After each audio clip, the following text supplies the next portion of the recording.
नमस्कार, मैं रवीश कुमार। एक अभ्यास कीजिए, अभी नहीं, प्राइम टाइम के बाद आंखों को बंद कीजिए और कल्पना कीजिए कि काला धन, बेनामी संपत्ति के प्रतीक चिन्ह क्या क्या हैं, क्या क्या उभरते हैं आपकी आंखों के सामने। अन्य चिन्हों के अलावा आपको नेता, उनके दल, हेलीकॉप्टर, बेतहाशा प्रचार, चुनाव से पहले की रात, शराब और नोटों का वितरण, रैलियों में चलने के लिए 200 से लेकर 500 नोटों का सामाजिक वितरण वगैरह की छवियां तैरने लगेंगी। काले धन के तमाम अड्डों में एक अड्डा हमारी राजनीति भी है। इसे साधने के लिए न जाने कितने कानून बने, जो भी बने आधे अधूरे बने, और जिन्हें बनाने की बात हुई उन्हें टाल दिया गया। लोगों ने जब पूछना शुरू किया कि रातों रात कैशलेस होने के लिए गरीब जनता पर इतना दबाव डाला जा रहा है, तो राजनीतिक दल क्यों नहीं कैशलेस हो जाते हैं? क्यों नहीं कह देते कि अब किसी से 10 रुपया भी कैश नहीं लेंगे, सिर्फ पेटीएम, मोबीक्विक या एसबीआई बड़ी से चंदा लेंगे? क्या गली गली घूमकर दुकानदारों को कैशलेस लेन देन सिखाने की मीडियाई औपचारिकता करने वाले सांसद मंत्री भी ऐलान कर सकते हैं कि वे अगले चुनाव में किसी से भी कैशलेस चंदा ही लेंगे, ई वॉलेट से ही चंदा लेंगे? कहा जा रहा है कि नोटबंदी से गरीब जनता खुश है क्योंकि अमीरों की नींद उड़ गई है। चैन की नींद सोने वाली उसी गरीब जनता को यह अच्छी तरह से पता है कि अमीरों की उसकी सूची में राजनीतिक दल, सांसद, विधायक आते हैं। वो उन नेताओं का इतिहास अच्छी तरह से जानती है जो जीतने से पहले पैदल होते हैं और जीतने के बाद अकूत संपत्ति के मालिक हो जाते हैं, हेलीकॉप्टर से आते हैं। क्या जनता को 8 नवंबर के बाद हुई तमाम रैलियों में दिख रहा है कि वो पहले से शादी हो गई हैं? क्या उस जनता को अब नहीं सुनाई देता कि किसी रैली में 200 और 500 रुपए देकर लोग लाए जा रहे हैं? अब ये बंद हो गया है। अगले साल 5 राज्यों में चुनाव होंगे। गरीब जनता चुनाव से पहले की रातों को जाग कर देखेगी कि जब कोई नेता नोट और शराब बांटने नहीं आएगा। वैसे इस मामले में भी बदनाम गरीब ही किया जाता है। उसे तो 10-5 रुपया ही बांटा जाता है। बड़े बड़े स्थानीय नेता, सरपंच, प्रधान रातों रात लाखों में बिककर भाजपाई से कांग्रेसी और कांग्रेसी से भाजपाई हो जाते हैं। राजनीतिक दलों की वित्तीय व्यवस्था कैसे पारदर्शी हो? कई साल से बहस चल रही है, मगर कई साल से बहस चलकर दम तोड़ देती है। नोटबंदी और कैशलेस की तरह चंदे को लेकर रातों रात फैसले का ऐलान क्यों नहीं हो सकता? कुछ कमी रह जाएगी तो नए नियम और बन जाएंगे। 60वां, 61वां, 62वां चंदों के मामले में किसी राजनीतिक दल का रिकॉर्ड अच्छा नहीं लगता है। इस विषय पर लगातार शोध करने वाली और जनता को जागरूक करने वाली संस्था association for democratic reform, ADR की वेबसाइट पर जाकर देखिए। उनके शोध के आधार पर दी वायर में वैशाली रावत और हेमंत सिंह ने एक लेख लिखा है। एडीआर ने 2004 से 2012 के बीच 6 राष्ट्रीय दलों के चंदे का हिसाब किया है। किसी ने नहीं बताया कि 75% चंदा कहां से आया है। आप जानते हैं कि 20,000 से अधिक का चंदा होने पर ही दलों को डिटेल देना होता है, मगर एडीआर का अध्ययन बताता है कि इस मामले में भी राजनीतिक दल पैन नंबर से लेकर चेक नंबर तक सही जानकारी नहीं देते हैं। अपने चंदे का 80% हिस्सा 20,000 की रकम से नीचे दिखा देते हैं ताकि डिटेल ना बताना पड़े। एडीआर के अनुसार सही रिपोर्ट ना देने पर राजनीतिक दलों के खिलाफ सजा या सख्त सजा का प्रावधान नहीं है। जबकि आप अगर आयकर रिटर्न भरने में देरी कर दें, जानकारी गलत दे दें, तो मुश्किल में पड़ सकते हैं। चुनाव आयोग को बताना चाहिए कि राजनीतिक दल आइटम वाइज खर्चे का हिसाब देते हैं या एकमुश्त। अगर आइटम वाइज हिसाब देते हैं तो क्या उनके पास रैलियों के खर्चे को लेकर दिए गए आंकड़ों का कोई ब्यौरा है? अलग अलग कांग्रेस की रैली 4 लाख, बीजेपी की रैली 2.5 लाख, ऐसा कुछ होता है। हेलीकॉप्टर का कोई ब्यौरा है जिससे पता चले कि हमारे नेता कितना खर्चा करते हैं? एक ही हेलीकॉप्टर कितने पैसे में बीजेपी नेता को ले जाता है और कितने पैसे में कांग्रेसी नेता को? क्या कांग्रेस और बीजेपी ने तब सोचा जब इस साल एक कानून में बदलाव कर अपने लिए विदेशी कंपनियों से चंदा लेने की छूट का रास्ता बना लिया, जबकि दिल्ली हाईकोर्ट ने बीजेपी और कांग्रेस को लंदन स्थित कंपनी वेदांता से चंदा लेने के मामले में दोषी माना और कार्रवाई का आदेश दिया? क्या आपको पता है कि 6 राष्ट्रीय राजनीतिक दल समय पर आईटी रिटर्न नहीं भरते हैं? इस मामले में एडीआर का रिसर्च कहता है कि बीजेपी, कांग्रेस, एनसीपी सब दोषी हैं। जब आम जनता के रिटर्न की स्क्रूटनी होती है तो राजनीतिक दलों की रिटर्न की स्क्रूटनी किस कानून के तहत मना है, वो क्यों नहीं होती है? 2012-13 और 14-15 में बीजेपी ने बताया ही नहीं कि चंदा कैसे मिला। कांग्रेस ने 2013-14 में चंदा देने वालों के पैन नंबर ही नहीं बताए। इस वक्त हर दल चंदे को लेकर बहस की बात कर रहा है, नैतिक हो चला है। एक मसला चला है कि चुनाव के खर्चे के लिए स्टेट फंड हो। किसी ने इसे नेशनल फंड पुकारा है तो किसी ने पब्लिक फंड कहा है। स्टेट फंड का आइडिया अच्छा है, लेकिन इसे लेकर कई सवाल अभी पूछे जाने बाकी हैं। स्टेट फंड से नेशनल पार्टी को कितना मिलेगा, क्षेत्रीय पार्टी को कितना मिलेगा, नई पार्टी को कितना मिलेगा? क्या सबको बराबर मिलेगा या अलग अलग मिलेगा? बहुत से उम्मीदवार 600-600 करोड़ की संपत्ति के मामले होते हैं उम्मीदवारों के। इनका खर्चा पब्लिक फंड से क्यों देना चाहिए? गरीब उम्मीदवार का खर्चा सरकार उठाए, ये बात समझ में आती है, लेकिन किसी उम्मीदवार की हैसियत 1000 करोड़ की है तो उसका चुनावी खर्चा भारत की गरीब जनता क्यों उठाए? क्या वो चुनाव लड़कर गरीब जनता पर एहसान करने आ रहा है? एक आंकड़े के मुताबिक मौजूदा लोकसभा में 543 में से 449 सांसद 1 करोड़ या उससे ज्यादा की संपत्ति के मालिक हैं। जिस पार्टी के सबसे अधिक करोड़पति उम्मीदवार हो, क्यों ना उसे सबसे कम चंदा दिया जाए। इससे राजनीति में गरीबों को आगे आने का मौका मिलेगा। आपके एंकर को लगता है कि आइडिया जनता के पैसे से अमीर और शाही घरानों के उम्मीदवारों को मदद करना है। ये और बात है कि आपका एंकर कोई विशेषज्ञ नहीं है। इसकी क्या गारंटी है कि स्टेट फंड से बिजनेस घरानों पर राजनीतिक दलों की निर्भरता कम हो जाएगी? एक दलील है कि जब तक राजनीति से अपराधीकरण नहीं मिटेगा, तब तक स्टेट फंड का विचार सफल नहीं हो सकता। क्यों पब्लिक के पैसे से किसी बाहुबली या माफिया के चुनाव को फंड किया जाना चाहिए? अभी उम्मीदवारों के खर्चे की एक सीमा तय है। तमाम नाकेबंदियों के बाद भी आयोग जानता होगा और मानता होगा कि बहुत से उम्मीदवार सीमा से ज्यादा खर्चा करते हैं। चुनाव महंगे हो चले हैं। जब यही लागू नहीं हो सका तो स्टेट फंड से हम क्या हासिल करने वाले हैं? इंडियन एक्सप्रेस की एक रिपोर्ट है। 21 अप्रैल 2014 को लोकसभा चुनाव के लिए यूपी के हरदोई में प्रधानमंत्री नरेंद्र मोदी एक सभा को संबोधित कर रहे थे। वहां उन्होंने आपराधिक मामलों वाले सभी सांसदों के बारे में एक प्रण किया और कहा कि जनता की तपस्या बेकार नहीं जाने देंगे। अगर उसकी याद दिलाई जाए और वो पहल अभी कर दें तो 2019 से पहले आपराधिक आरोपों वाले कई सांसदों की लोकसभा से विदाई हो सकती है। कई सांसद आरोप मुक्त हो सकते हैं, हमारी निगाह में अच्छे हो सकते हैं। पीएम ने एक नारा दिया था तब हरदोई में, अपराधियों से मुक्त करो पार्लियामेंट को। ये पुरानी रिकॉर्डिंग सुना रहा हूं।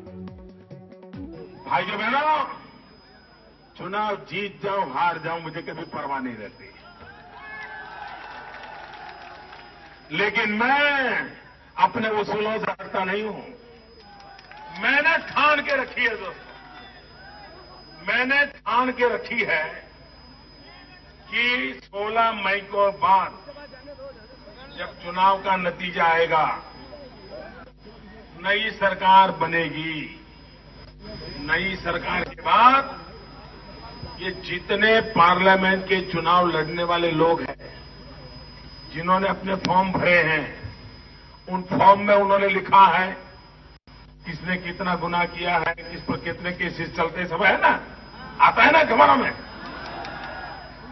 मैं पहला एक कमेटी बनाऊंगा और मैं कहूंगा जो जितने आज जीत हैं, जरा किस किस पर कौन कौन से गुनाह जरा निकालो।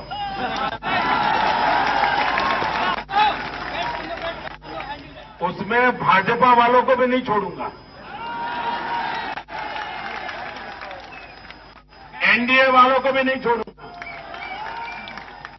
एक भी को नहीं छोड़ूंगा। और मैं सुप्रीम कोर्ट को कहूंगा इन पे तत्काल केस चलाओ और जो सच्चे गुनहगार हैं उनको जेलों में डालो। पार्लियामेंट को साफ करो, पहले अपराधियों से मुक्त करो पार्लियामेंट को। ये हो सकता है भाई को बताइए, हो सकता है कि नहीं हो सकता? आप मुझे आशीर्वाद दीजिए।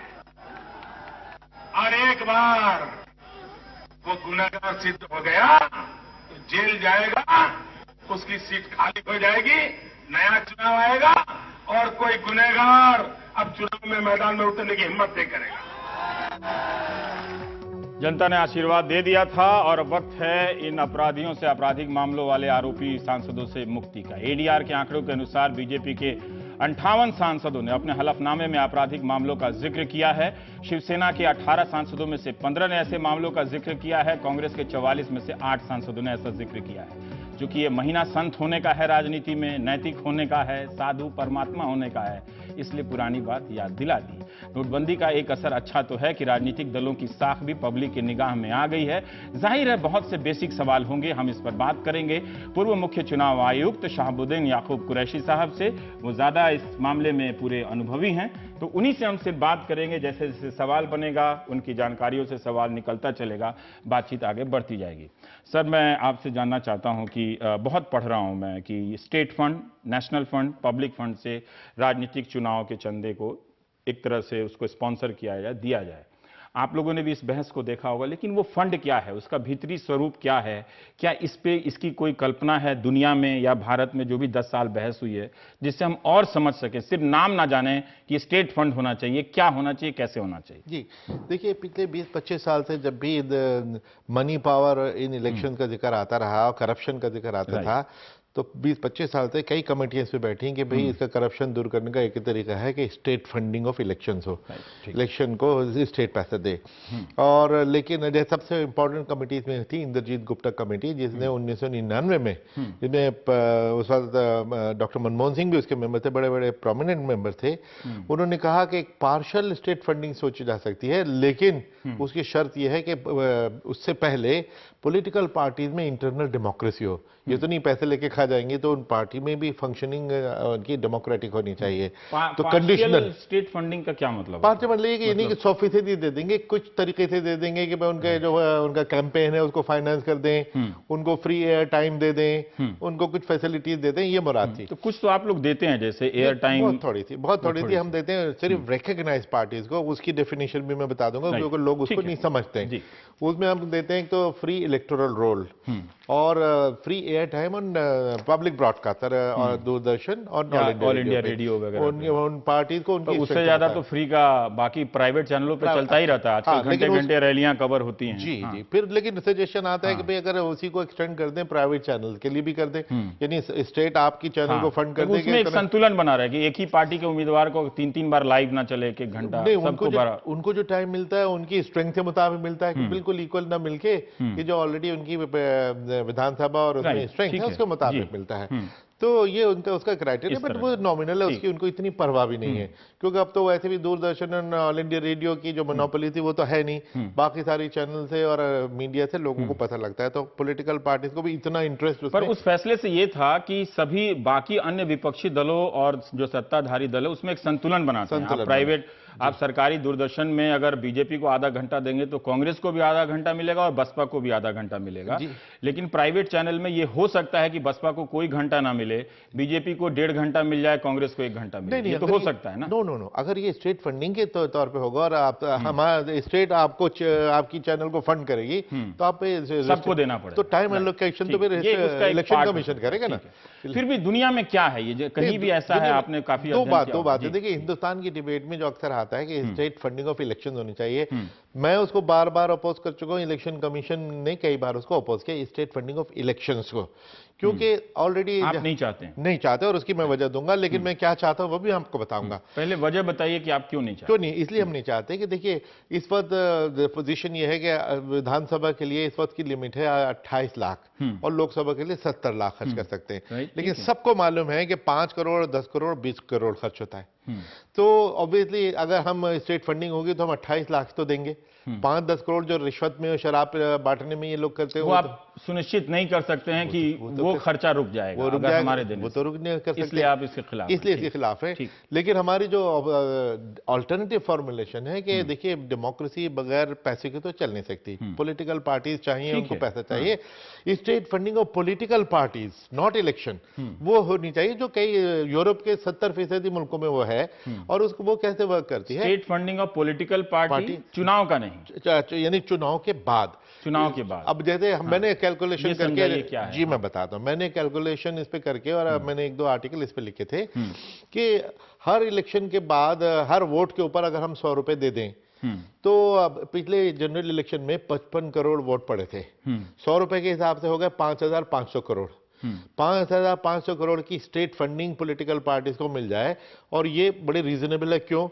इन पार्टीज ने अपने 5 साल में जो टोटल कलेक्शन हमको दिखाई है वो 4-5,5 हजार करोड़ ही है। तो भाई जितना आपने मार धार करके टांग किसी के हाथ मरोड़ के किसी के बेईमानी करके जमा की है वो सब छोड़ दो, सारी बैन सीधा शराफत से, डिग्निटी से हमसे लो, तो उस वोट के हिसाब से। लेकिन मान लीजिए कोई नया राजनीतिक फॉर्मेशन आ रहा है, वो चुनाव लड़ना चाहता है, तो वो तो टिक ही नहीं पाएगा उन लोगों। नहीं, लेकिन अभी भी तो नई फॉर्मेशन आती है। आम आदमी पार्टी आई ही थी, फंड रेज कर ही लिए थे। देखिए हम अदरवाइज क्या होगा अगर ये रिस्ट्रिक्शन न लगाए, पोस्ट इलेक्शन परफॉर्मेंस पे न लगाएं, तो हर किस्म की गैर जिम्मेदारी कि चलो मुफ्त में सरकारी खर्चे पे इलेक्शन लड़ो, चलो मैं भी लड़ूं, तो उससे तो बड़ी गैर जिम्मेदारी हो जाएगी। एक सवाल और आता है कि क्या हम ये समझें कि जो भी व्यवस्था हो, जो आपके ही सुझाव से अगर स्टेट फंडिंग चुनाव के बाद मिले हुए वोटों के हिसाब से अलग अलग पार्टियों को दिया जाए, तो क्या उसमें आपकी कल्पना में ये बात भी है कि जो पार्टियां चुनाव से पहले वो चंदा नहीं लगी किसी से? नहीं, वो तो फिर बैन करना पड़ेगा ना, कॉरेस्पॉन्डिंग बैन करना पड़ेगा। तो दो चीजें कैसे चुनाव लड़ेंगे? जैसे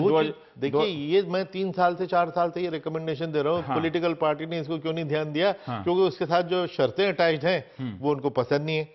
शर्तें क्या है कि एक तो सारे फिर प्राइवेट डोनेशन टोटली बैन हो जाएंगे। कोई किसी कॉर्पोरेशन से, किसी कंपनी से, किसी इंडिविजुअल से आप नहीं ले सकते। ज्यादा से ज्यादा किया जा सकता है जो पार्टी मेंबरशिप का 150-5-10 रुपए होता है वो ले लीजिए, बाकी सबको बैन कीजिए। दूसरे, जब इतना पैसा सरकार का होगा तो उसका ऑडिट होगा, सीएजी का ऑडिट होगा। सीएजी के ऑडिट के नाम से तो इनको पसीना आ जाता है। अब हम कहते हैं कि सीएजी खुद ना करे, सीएजी एक पैनल बना दे, इलेक्शन कमीशन को दे दे, हम बस पैनल देंगे। तो 10, 15, 20 ऑडिटर में से आप किसी से ऑडिट कराइए। अभी क्या हो रहा है कि हर पार्टी ऑडिट तो कराती है, लेकिन फर्जी वो अपनी उन्हीं पार्टी के कार्ड होल्डर हैं, जो चाहते हैं वो लिपोपोती करके दे देते हैं, जैसे कुछ गड़बड़ी नहीं हुई। अगर आपको कुछ छुपाने के लिए नहीं है तो इंडिपेंडेंट ऑडिटर होने दीजिए। हमारी जो कई साल से इलेक्शन कमीशन की डिमांड है कि हर कानूनी तौर पे हर साल पॉलिटिकल पार्टी का एनुअल ऑडिट होना चाहिए, इंडिपेंडेंट ऑडिटर के थ्रू होने चाहिए, और वो ऑडिट रिपोर्ट वेबसाइट पे डाल दीजिए ताकि लोग खुद देख लें क्या है। हमें इलेक्शन कमीशन को उसके हिसाब किताब में जाने की जरूरत नहीं, हम तो लेके वेब पे डाल देंगे, आप जनता खुद देख लेगी, जवाब दे देगी। वो तो कोई लोकपाल जैसी संस्था हो तभी तो। पर एक आपने जो कहा, अभी भी मैं उस पर स्पष्ट नहीं हूं कि अगर आप बाद में पैसा देंगे, फंड देंगे, तो अभी 2000 मान लीजिए 2019 का चुनाव है, तो उसमें जो वोट प्राप्त करेगा आप उसको 2019-20 में पैसा देंगे, लेकिन 2018-2017 के साल में चुनाव प्रचार वो पार्टी कैसे करेगी? नहीं, अब देखिए, बिल्कुल ही हम पहले से देने लग जाएं, जैसे मैंने कहा ना, अगर हम पहले से देने लग जाएं तो फिर तो नई पार्टियां भी खड़ी हो जाएंगी। कोई इशू हो सकता है डिबेट में आएगा कि 1800 पार्टियां बोगस पार्टियां भी हैं, वो 10-20 खड़ी हो जाएंगी कि हमको भी दे दो। लेकिन तो फिर वो कांग्रेस बीजेपी अपना हेलीकॉप्टर उड़ाएंगे कैसे, जो सिर्फ व्हाइट मनी से उड़ता है? अभी भी तो उड़ाते ही है ना, अभी उनके पास फंड तो है ही है। लेकिन वो जब चुनाव में जाती है तो किसी से लेके भी तो आती है ना, कि लड़ना है चुनाव में, उनकी जरूरतें बढ़ जाती हैं कि अब हर विधानसभा में तो जाना है। मैं कहता हूं देखिए, आम आदमी पार्टी का मॉडल लीजिए, ये तो बिल्कुल नई पार्टी थी, हमारी आंखों के सामने पैदा हुई है। जब इन्होंने अपने एजेंडा लेके आए, दिल्ली बहुत सीमित जगह है, दिल्ली और यूपी से नहीं, डजंट मैटर, लेकिन एक एज ए कॉन्सेप्ट तो क्लियर होता है ना कि उन्होंने एक नया आइडिया, लोगों ने सपोर्ट किया, पैसा भी दिया, खूब दबा के दिया। तो आप किसी भी बिजनेस में जाते हैं, इन्वेस्टमेंट तो आपको पहले अपनी करनी पड़ती है, तो थोड़ी सी इन्वेस्टमेंट आपने पहले की, क्या खर्चा किया, और इस उम्मीद में कि मुझे वापस मिलेगा स्टेट फंडिंग के जरिए, तो आदमी उसको उधार भी मिल जाएगा। ठीक है। अब जो यूरोप की जो व्यवस्था, अच्छा एक सेकंड में इसमें और मॉडिफाई कर दूं, क्योंकि ये तो एक आइडिया है, अगर आइडिया को मंजूर करें तो इसकी जो ऑपरेशनल डिटेल तो बहुत सारी हो सकती है, उसमें हम एडवांस भी देने की बात कर सकते हैं, जो आपकी बात का जवाब भी हो जाएगा कि हम इनको पहले से कुछ advance, irrespective of what performance they will give, बाद में उनका परफॉर्मेंस क्या होगा उसको छोड़ के बिना भी थोड़ा एडवांस 10%, 20% पहले भी दे सकते हैं। ठीक है, पर हम क्यों मान लें कि यूरोप की जो व्यवस्था है वो सबसे दुरुस्त व्यवस्था है? जिन देशों का उदाहरण आपकी आंखों के सामने है, और वो यहाँ हिंदुस्तान में एप्लीकेबल हो? नहीं, देखिए, यूरोप से अगर कंपेयर करें, लेकिन कॉमन सेंस की बात है कि देखिए, प्रॉब्लम यह है कि इलेक्शन में जो करप्शन है वो देश की सारी करप्शन का रूट है, फाउंडेशन है। क्योंकि होता क्या है कि जब आप करोड़ों रुपए इलेक्शन में खर्च करेंगे तो करोड़ों आपने जमा करने पड़ेंगे, और अभी आपने दिखाया कि किस तरह 80% जो उसकी कलेक्शन है उसके सोर्स पता नहीं, वो ब्लैक मनी किसकी है, वो ड्रग मनी हो सकती है, वो क्राइम माफिया की हो सकती है, रियल एस्टेट माफिया की हो सकती है, फॉरेन मनी हो सकती है, कुछ पता ही नहीं। तो कम से कम जब इसका रूट कॉज हो गया तो इसलिए उसको एड्रेस करना बड़ा जरूरी है, क्योंकि जब आप करोड़ खर्च करते हैं तो आपको फिर जमा करने का, जमा कहां से करते हैं, किसी कंपनी से। कोई फ्री लंच तो होता नहीं, जैसे अगर आप किसी से 10 करोड़ लेंगे तो उसके जवाब में कोई लाइसेंस देंगे, उसको कोई कॉन्ट्रैक्ट देंगे, और सब बेईमानी का एक विशेष सर्कल शुरू हो जाता है। अब मैं आपसे जानना चाहता हूं कि आपने अपने कार्यकाल के दौरान क्या इन जब अकाउंट को देखा होगा, जो 20,000 से नीचे के कम के होते हैं, जो करोड़ों रुपए, उनके हिसाब क्या होते हैं? कौन लोग दिए होते हैं इतना सारा पैसा? उसमें ये होता है कि वो जब बिल आता होगा पूरे बिल के साथ जमा करते हैं, रसीद के साथ, या इतना लिख देते हैं कि हमको 500 करोड़ 20,000 से कम के नीचे, इतना ही लिख देते हैं? तो यही करते हैं कि 20,000 से ऊपर का तो चेक से होना जरूरी है, वो इनकम टैक्स के रूल में भी है। ठीक, तो 20,000 से अगर किसी ने 1 करोड़ भी दिया तो वो 19,999 के कैश कलेक्शन के लेके दे देंगे, और अगर उससे नीचे का तो चेक भी हो तो वो डिस्क्लोज करने की जरूरत नहीं, छोटे छोटे अमाउंट कर दें। तो सिर्फ वो लिख के बताते हैं कि हमें इतना पैसा मिला, एक लाइन में लिख दिया, इतना पैसा कैश में मिला कि जी हमने डब्बा रखा था और लोगों ने उसमें दान डाला, अब ना देखिए ऐसा वैसा वो लिखते हैं कि डब्बा बिल्कुल ऐसा कैश कलेक्शन कीजिए, कैश कलेक्शन है, उसका हिसाब किताब का है ही नहीं, लीगली इनसे पूछा नहीं जा रहा था उनको। एक सवाल मैंने उसमें उठाया था, ये बेसिक सवाल जैसे, इससे काफी तस्वीरें क्लियर होती हैं। पार्टियां जब रैलियों का हिसाब देती हैं, क्या वो देती हैं कि आगरा की रैली में 50 लाख खर्च हुआ, या कानपुर की रैली में 20 लाख खर्च हुआ, या फिर पटना की रैली में 30 लाख खर्च हुआ? जी बिल्कुल, वो ऐसा देता है। तो आपको उस खर्चे में अंतर होता है या हर जगह की रैली एक ही होती है? क्योंकि देखिए हिसाब दो लेवल पे हम लेते हैं कि एक तो कैंडिडेट से लेते हैं ड्यूरिंग द इलेक्शन। 15 दिन का जो कैंपेन चल रहा था उसमें 3 बार हर कैंडिडेट को रिटर्निंग अफसर को आके अपना रजिस्टर दिखाना होता है, रजिस्टर में दिखाना होता है। ठीक है। तो उसमें वो बेईमानी करते थे, अगर एक रैली में 10 लाख खर्च किए, उन्होंने हमको दिखा दिया 50,000। तो हमने इसकी एक शैडो अकाउंट बनाने शुरू किए कि हम क्या करते हैं, पूरा वीडियो वॉच करते रहते हैं। हर रैली के हमने टेप रिकॉर्ड किया हुआ होता है, वीडियो रिकॉर्डिंग। जब ये आते हैं कि जब हमने इस रैली में 50,000 खर्च किए, हम उनको आईना दिखाते हैं कि साहब आपकी रैली तो इतनी ग्रैंड थी, इतने का तो टेंट आया होगा, इतने के तो क्या वो हिसाब रिवाइज करते हैं? तो चूंकि उस वक्त उनको करेक्शन का मौका होता है, तो उसी वक्त हाँ जी सॉरी गलती हो गई, चलो इससे तो अगर इससे होगा तो इसका मतलब क्या इलेक्शन कमीशन के पास तत्काल मौके पर इतना पावर है कि वो हिसाब 50,000 की रैली को अपने अनुभव से 15 लाख कर सकती है, फिर तो उसका हिसाब खर्चा नहीं, वो उसकी वजह है ना, क्योंकि हमें तो रेट मालूम है, बल्कि होता क्या है कि कलेक्टर रेट, हम कलेक्टर हर साल अपने हर चीज के मिनिमम रेट करते ही है कि चाय की प्याली का रेट भी कलेक्टर ने फिक्स किया होता है कि अगर आपने किसी को 10 रुपए की चाय की प्याली बताया और आपने कहा 50 पैसे खर्च किए तो बेमाने, क्योंकि कलेक्टर ताकि अंडर इनवॉइस ना करें, अदरवाइज होता है कि 100 खर्च करिए दिखाइए 5, उसका इलाज ये कलेक्टर। अब मेरा एक सवाल है कि election state fund, national fund या पब्लिक फंड, चाहे जिस भी रूप में पहले से दिया जाए या बाद में दिया जाए, ये 2 मॉडल आपने रखा, ये ऐसे उम्मीदवार को क्यों दिया जाए जो लोकसभा के रिकॉर्ड बताते हैं उम्मीदवारों की आर्थिक पृष्ठभूमि के? उनसे पता चलता है कि अब करोड़पति उम्मीदवार या पारिवारिक घरानों के उम्मीदवारों को ज्यादा पार्टियां प्रोत्साहित कर रही हैं। अब मान लीजिए कि उदाहरण दे रहे हैं कि जैसे एक राजू साहब हैं, मंत्री हैं, उनका कोई 200 करोड़ से ज़्यादा की संपत्ति है। महेश शर्मा जी का कहीं पढ़ रहे थे, उन्होंने अपनी संपत्ति को 18 करोड़ बताई है, बहुत सारा अस्पताल वगैरह है। किसी की संपत्ति गडकरी जी की 6, 7, 8 करोड़ कुछ इस तरह से है। तो ये लोग जब चुनाव लड़ेंगे तो इनको क्यों मिलना चाहिए स्टेट फंड से? नहीं, हम कैंडिडेट को देने की तो हम बात ही नहीं कर रहे, हम तो पार्टी को देने की बात कर रहे हैं। अगर पार्टी को देंगे और पार्टियां अरबपति उम्मीदवारों को चुनाव में देंगी तो अब वही तो बात होगी ना कि आप सीधा दें या पार्टी को दें। नहीं, वो ऐसे उम्मीदवारों को जो आराम से 70 लाख रुपया का एक लिमिट खर्च कर सकते हैं, जिसके पास 228 करोड़ है जी, वो तो निश्चित रूप से कर सकता है। तो वो पार्टियों को दे के हम ऐसे हाथ, वहां तो शर्त लगाएंगे ना जी कि आप इस पैसे से इतने गरीब उम्मीदवारों को देखिए प्रोत्साहित करेंगे कि ऐसी 600 करोड़ वाले को भी आप 70 लाख देना चाहते हैं पब्लिक मनी से। रवि जी, जब हम पार्टी को दे रहे हैं तो पार्टी भी तो इतना बेवकूफ तो नहीं कि जो करोड़पति को वो दे देगी, वो तो गरीब परिवार उन्हीं को देगी। अब जिसके पास 600 करोड़ है वो हमारे द्वारा दिए गए पॉलिटिकल पार्टी से 50 लाख लेके करेगा क्या? उसको उसकी जरूरत भी नहीं है। नहीं, हम उस पर नहीं छोड़ सकते हैं। बात यह है कि अगर पार्टियां जो रिकॉर्ड बताती हैं सांसद बनने के, जो उपलब्ध हैं अभी पिछले कई विधानसभा या लोकसभाओं से, कि वो करोड़पति उम्मीदवारों को चुनाव में लेकर आ रही है। जी। तो ये साधन संपन्न उम्मीदवारों को जब लेकर आ रहे हैं तो इनको चुनाव लड़ाने के लिए भारत की जनता अपने टैक्स के पैसे से क्यों मदद दे? नहीं, आप ये सोच के चलिए ना कि हम इसमें शर्त लगाई जा सकती है कि जो पार्टी भी जिनको देगी वो अमीरों को नहीं देगी, गरीबों को देगी। ये शर्त होनी चाहिए ना, हो सकती है, बड़ी आसानी। ये तो अजीब लग रहा था कि जो करोड़पति उम्मीदवार हैं उनको 70 लाख का चेक भारत की जनता के पैसे से, जो भी आप फंड बनाएंगे अंततः वो पब्लिक फंड ही होगा ना। हालांकि नहीं, मेरा कहना तो ये है कि देखिए जो कोई माफिया बाहुबली आ जाए जिसने शहर के सारे कई मकान जमीनों पे कब्जा किया हुआ है और उसपे भी हम लोग उसको चुनाव में दे रहे हैं पब्लिक फंड। आप ठीक कह रहे हैं, इसीलिए 2 चीजें बड़ी साफ हो गई। एक तो हम कैंडिडेट को देने की तो बात ही नहीं कर रहे हैं, हम तो पार्टी को देने। अब पार्टी में मेरा विश्वास है कि कॉमन सेंस है कि वो जो गरीब है कैंडिडेट उनको देंगे। तो कॉमन सेंस पे नहीं छोड़ा, नहीं, कोई बात नहीं, पब्लिक का पैसा है, कोई बात नहीं। अगर कॉमन सेंस पे छोड़िए, रूल भी बना दीजिए। मेरा पॉइंट ये कि अभी इस उसूल को हम और आप जानते हैं सर कि कोई पार्टियां किसी गरीब को टिकट नहीं देती हैं, बहुत मजबूरी हो, कोई जातिगत समीकरण हो तभी देती हैं। तो प्रतिशत तो सशक्त उम्मीदवारों का मैं ये आर्गुमेंट आपको सुनाना चाहता था। हाँ। कि जब आपको मालूम है कि पार्टियां तो 10 करोड़ लेके देती हैं, तो 50,000 रुपए उस पार्टी फंड से उसको देके करेंगी क्या, और वो भी लेके क्या करेगा।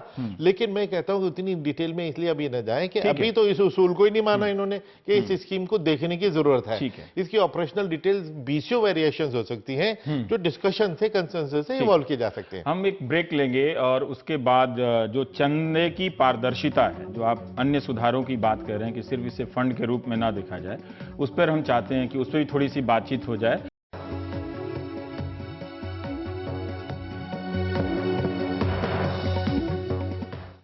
हम आ गए हैं दूसरे हिस्से में। चंदे और पारदर्शिता की बात से पहले एक चीज मैं जानना चाहता हूं कि ये काम करने के लिए अगर कानून बनाना हो सरकार को, जैसे मैं पढ़ रहा था कि बहुत सारे चुनाव आयोग ने सुझाव दिया कि हमें पावर दीजिए, तो लॉ कमीशन ने या कानून मंत्रालय ने लौटा दिया। सरकार के सामने कई बार होता है कि राजनीतिक दल इसके लिए तैयार नहीं होंगे, राष्ट्रीय सहमति बनाने की जरूरत है। क्या ये बहुत बड़ी बाधा है इस वक्त जब सरकार के पास ज्यादा जनमत है, एक तरह से पब्लिक का सपोर्ट भी है ये काम करने के लिए? बिल्कुल आपने ठीक कहा कि ये जनमत नहीं है ये कहना मैं समझता हूँ एक एक्सक्यूज है, एक बहाना है कि किस जनमत की बात की जा रही है। मुद्दा क्या है कि क्या पॉलिटिकल पार्टी को ईमानदार होना चाहिए। कौन पार्टी कहेगी कि नहीं हमें ईमानदार नहीं होना चाहिए। हाँ, वही नोटबंदी के तर्क से ही एक दिन में लागू हो सकता है। एग्जैक्ट। दूसरा ये कि अगर आप रिक्शा वाले पान वाले से तो कहिए कि साहब आप 10 रुपए की ट्रांजैक्शन भी आप कैशलेस कीजिए, और यहाँ 20,000 रुपए तक आप कैश में कर सकते हैं। जो एक 20,000 नहीं है, हजारों 20,000 मिलके 80% सारे जो आपने दिखाया खुद ही आंकड़े 4-5 हजार करोड़ 5 साल में 2 इलेक्शन के बीच में जमा होता है। उसमें से 3.5-4 हजार करोड़ कैश में आया है। कहां से आया किसी को नहीं पता। ये कोई बात हुई। और गरीब आदमी तो आज के माहौल में मैं समझता हूँ बड़ा अच्छा माहौल हो गया। एक अच्छी सरकार के पास वो करने का एक तरह से पब्लिक से भी एक सपोर्ट मिल जाएगा अगर आज ही फैसला लागू कर दे नोटबंदी की। मैं समझता हूँ प्रधानमंत्री ने जो किया, ये कोई बहुत जटिल काम है? अगर क्या कैबिनेट की मीटिंग से ये सारे बदलाव हो सकते हैं या पार्लियामेंट जाना पड़ेगा? पार्लियामेंट में जाना पड़ेगा। पार्लियामेंट में मेजॉरिटी है।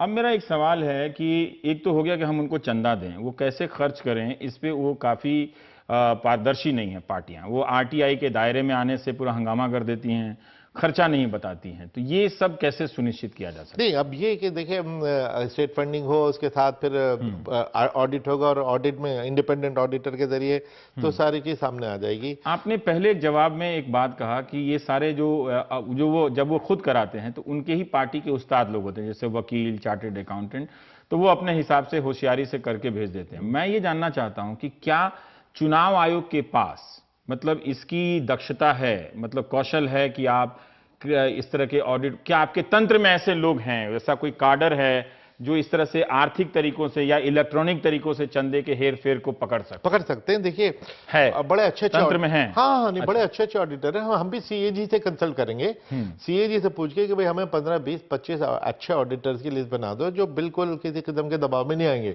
और वो उस लिस्ट में से किसी को भी चुन लेंगे। इनकी देखिए आरटीआई का आपने जिक्र किया कि पॉलिटिकल पार्टीज की जो डबल स्पीकर्स में आया कि जब तक हम कहते थे कि साहब साल भर में एक बार ऑडिट करा के इंडिपेंडेंट ऑडिटर से वेबसाइट पे डाल दो, तो हमारी नहीं सुनते थे।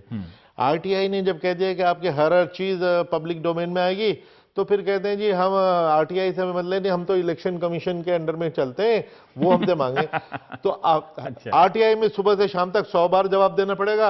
हम तो साल में एक बार कहते हैं, हम जवाब भी नहीं मांग रहे थे कि ऑडिट करके पब्लिक में डाल दो, हमें जानने की कोई जरूरत नहीं, जनता अपने आप समझ लेगी।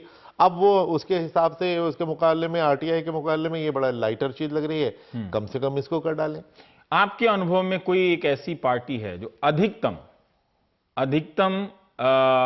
अपने खातों का ब्यौरा ठीक देती है? देखिए सब एक जैसे बराबर है? मैं समझता हूं, मुझे फ्रैंकली ये जो आम आदमी पार्टी का मॉडल मुझे बड़ा इंटरेस्टिंग लगा, अच्छा लगा कि इनका एक रुपए का हिसाब वेबसाइट पे था। तो अभी मैं कहीं अखबार में पढ़ रहा था कि उसकी भी आलोचना कुछ छप रही है। देखिए उस पर मुझे हैरानी हुई जब आलोचना हुई कि जब इनके लाखों कंट्रीब्यूटर्स में से 4 के बारे में आया कि ये फॉरेन डोनेशन है। उस पर हर पार्टी डिबेट करने लग गई कि देखो जी इनके पास तो फॉरेनर ने दे दिया। अरे भाई आपको 4 का पता इसलिए लगा कि उन्होंने वेबसाइट पे डाला, आपका तो हमें दूसरे का तो किसी का पता ही कुछ नहीं। तो खुद तो अपना क्या आम आदमी पार्टी ने किसी कानून के तहत ऐसा किया या खुद से किया? क्या ये नहीं, वॉलंटरी था। मैंने जब अपनी किताब भी लिखी थी ना इलेक्शन पे, an undocumented wonder the making of the great Indian election, उसमें मैंने कहा था कि ये इस मॉडल को तो आगे चलाने का, अगर वो खुद से बताएं कि कौन कौन पैसा दे रहा है, नहीं दे रहा है, एक पैसा अगर उस पे आ रहा है वेबसाइट पे, जनता देख लेगी। द फैक्ट के बाकी की पार्टियों ने उनके 4 डोनेशन पे उधम मचाई, हाई कोर्ट तक गए थे, उसकी स्क्रूटनी कर ली बाकी विरोधियों ने। वो इसलिए कर पाए क्योंकि वो सामने तो थी, दूसरे की तो कोई चीज सामने ही नहीं है। आपके खुद तो सामने आते नहीं है, दूसरे को क्वेश्चन करें, वो भी बड़ी अजीब सी बात थी। पर कई लोग कहते हैं कि ये जो बड़े बड़े उद्योगपति जो हैं वो भी शायद कोई राजनीतिक दल ये कहे कि वो अगर उनको पता चल जाए कि इन्होंने कांग्रेस को दिया या बीजेपी को चंदा दिया है तो चंदे ना देंगे ना, उसके डर से कि पब्लिक को पता चले। ये ठीक कह रहे हैं आप। सीआईआई की एक रिपोर्ट थी, उसमें उन्होंने यही कहा था कि हमें जो बिग कॉर्पोरेट्स हैं वो भी नहीं चाहते कि किसको चंदा दिया पता लगे, क्योंकि उसके 2 चीजें कि जिस पार्टी को नहीं दिया वो इनको शायद सजा देगी, या ये कि जैसे मंदिर के बाहर आप एक फकीर को दीजिए तो 20 और एकदम फट से दौड़ के आ जाते हैं। तो लेकिन मैं समझता हूँ ये उनकी भी हिपोक्रेसी है, ये उनका ये स्टैंड ठीक नहीं है। एक्चुअली बिजनेसमैन तो सभी पार्टी को एक साथ साथ दे रहा होता है, कोई हारे कोई जीते, वो बिजनेसमैन तो जीता वही होता है कि वो सबको दे रहा होता है। लेकिन उसका भी इलाज है, उससे बिजनेसमैन इलेक्शन फंड क्रिएट कर दीजिए, उसमें दे दीजिए, उसमें तो तब उसका नाम बताने की जरूरत नहीं, फिर किसी का नाम बताने की जरूरत नहीं, फिर वो इलेक्शन फंड जो है वो ऑपरेट होगा, और वो कुल जमा राशि का हिस्सा आप बांट दीजिए। तो ये पार्टियों को भी नहीं पता चलेगा कि ये जो ई वॉलेट से पैसा आया है। जी। पर अब समय थोड़ा कम, मैं ये जानना चाहता हूं कि क्या आप मानते हैं कि अभी जब पब्लिक बहुत नेताओं को भी उस निगाह से देख रही है कि आप हमें कैशलेस होने का लेक्चर तो दे रहे हैं, तमाम तरह की ट्रेनिंग भी दे रहे हैं, क्या ये 20,000 से कम वाली शर्त आपको लगता है कि राजनीतिक दलों को तुरंत समाप्त करके जनता को एक मैसेज देना चाहिए कि हम सीरियस हैं और पब्लिक में इसको डालना चाहिए? ये 2 काम तो हो सकते हैं ना, स्टेट फंड भले ही जटिल मसला हो। जी बिल्कुल फौरन हो सकते हैं। इलेक्शन कमीशन ने अभी कल परसों लिखा कि जी 20,000 के बजाय 2,000 कर दो। उस पर बहुत लोगों ने, मैं भी उस पर ट्वीट करता हूँ या सोशल मीडिया में कहा कि भाई 2,000 भी क्यों, तो सारा पैसा 2,000 से नीचे के नीचे दिखा देंगे, वो सारा वो दिखा देंगे। इसलिए जब जो चीज आप रिक्शा वाले और सब्जी वाले पे लागू कर रहे हैं 10-10 रुपए के लिए, अगर चाय उस तरह से ई वॉलेट से बिकेगी तो 10 रुपए की सदस्यता का भी एक रिकॉर्ड होना चाहिए। और इस बात ये प्रॉम्प्टली अगर कर दें तो ये आसानी से हो सकता है। ये आइडिया सा आपका अच्छा लगा। मान लीजिए कोई पार्टी सदस्यता अभियान चलाती है, 5-5 रुपए की सदस्यता, और वो ई वॉलेट से अगर वो पैसा दिया जाए तो मजा आ जाएगा ना, सही संख्या भी पता चल जाएगा। लेकिन क्या मजा आएगा, आप देखते रहिए आपके राजनीतिक दल अपनी ईमानदारी का प्रमाण आपके बीच आकर किस तरह से देते हैं। ब्रेक के बाद हम मणिपुर की बात करेंगे।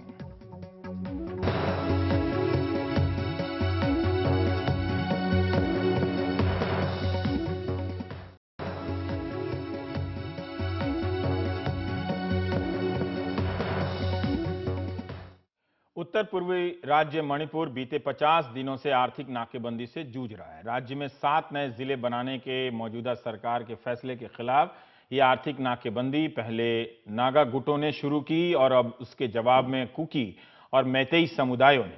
इसके बाद जगह जगह हिंसा हुई, गाड़ियां जलाई गईं, रास्तों में गड्ढे कर दिए गए।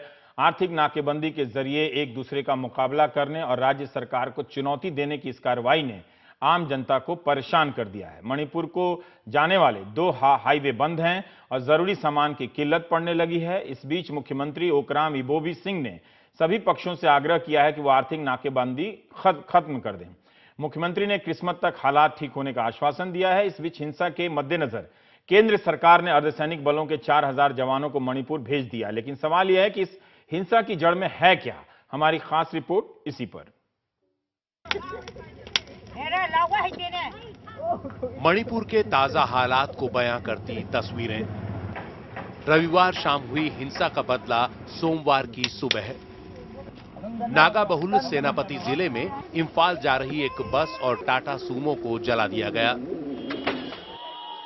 राज्य में 7 नए जिले बनाने के सरकार के ऐलान के बाद से नागा समुदाय नाराज है, खासतौर पर सदर हिल्स और जिरीबाम सब डिवीजन को जिला बनाने के फैसले से। इसी के विरोध में यूनाइटेड नागा काउंसिल यूएनसी ने 1 नवंबर से मणिपुर की लाइफलाइन मानी जाने वाली 2 नेशनल हाईवेज पर बेमियादी आर्थिक नाकेबंदी की हुई है।